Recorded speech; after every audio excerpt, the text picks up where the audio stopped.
Hindenburg, शायद India में पहले किसी ने इस कंपनी का नाम नहीं सुना होगा। इनफैक्ट मैंने तो नहीं सुना था। और ये कंपनी का नाम आता है सामने जब 25 जनवरी को वो एक रिपोर्ट पेश करती है इंडिया की सबसे बड़ी कंपनी अडानी ग्रुप को लेकर। और ये अडानी ग्रुप से 80 प्लस सवाल करती है। खैर, अब आप ये वीडियो देख रहे हो तो जाहिर सी बात है आपको ये तो पता चल ही गया होगा कि इस कंपनी की रिपोर्ट ने अडानी ग्रुप को हिला के रख दिया है। अडानी के जितने भी शेयर्स हैं, मैंने अपनी लास्ट वीडियो में दिखाया था कि कैसे उनके जितने भी शेयर हैं सब बुरी तरह से सडन डाउनफॉल देखने को मिला है। उसमें 25 को रिपोर्ट फेस की गई, 26 के बाद से कंटिन्यूसली उसमें सडन डाउनफॉल देखने को मिला। खैर, यहाँ पर हम बात अडानी की नहीं करने वाले, हम बात करने वाले हिंडनबर्ग कंपनी की कि आखिर वो कंपनी है क्या और क्या करती है, कौन है उसके फाउंडर और उसका पिछला रिकॉर्ड क्या है। तो ऐसे ही कुछ चीज़ों के बारे में। तो कंपनी का मेन फोकस है शॉर्ट सेलिंग बिजनेस का और साथ ही वो करती है रिपोर्ट पेश, यानी कि जो इन्वेस्टिगेशन करती है उसके ऊपर वर्क।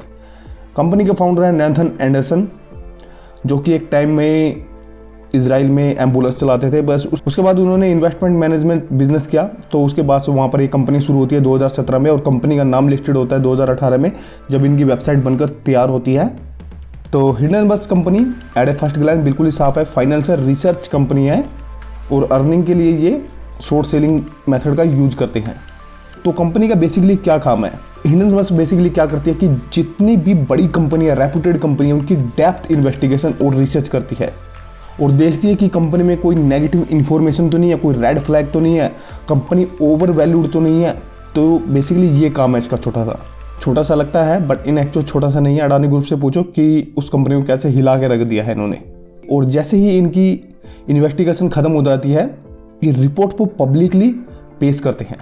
और इस रिपोर्ट में सिर्फ ये नहीं होता कि ये एक दावा पेश कर रही है, इस रिपोर्ट में फाइनेंशियल इंफॉर्मेशन होती है, बैलेंस शीट होती है, मिसमैनेजमेंट जो कंपनी में चल रहा है वो होता है, ऑपरेशन इश्यूज होते हैं। और साथ ही ये रिपोर्ट जो है पब्लिकली शेयर की जाती है, तो जाहिर सी बात है मीडिया अटेंशन भी इसे फुल मिलता है। हिंडनबर्ग कंपनी नाम में कब आती है? देखिए, हिंडनबर्ग कंपनी ने इससे पहले काफ़ी सारी बड़ी और रेपुटेड कंपनी पर भी सवाल उठाया, जैसे कि ट्विटर और जो निकोला कॉर्पोरेशन, जिसको इन्होंने पूरी तरह से ख़त्म ही कर दिया था। तो निकोला वाला मैं केस बताता हूँ। निकोला कॉर्पोरेशन एक अमेरिकन कंपनी थी जो कि बेसिकली इलेक्ट्रिक व्हीकल जो कि हाइड्रोजन बेस्ड थे उसके ऊपर वर्क कर रही थी। कंपनी 2014 में इन्वेंट हुई थी और उसके फाउंडर थे ट्रेवर मिल्टन। तो हिंडनबर्ग कंपनी निकोला के ऊपर सितंबर 2020 में एक रिपोर्ट पेश करती है, जैसा कि सेम अडानी के ऊपर किया गया। तो यहाँ पर कंपनी के ऊपर यह दावा किया गया कि कंपनी के पास ऐसे कोई ट्रक है ही नहीं, ऐसे कोई इलेक्ट्रिक व्हीकल है ही नहीं, ऐसी कोई टेक्नोलॉजी है ही नहीं जो कि इस तरह से वर्क करती हो। ये अपने इन्वेस्टर को मिसगाइड कर रहे हैं।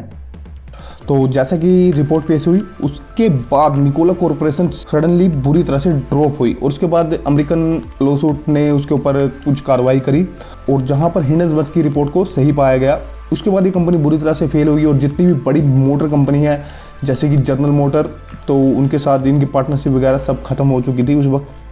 तो यहाँ से हिंडनबर्ग की होती है शुरुआत, जो कि इनके लिए एक बड़ा अचीवमेंट था। और अडानी ग्रुप को लेकर भी इन्होंने ये कहा है कि पिछले 2 साल से ये इसके ऊपर रिसर्च कर रही है, ये कोई सिर्फ एक फेक दावा नहीं है।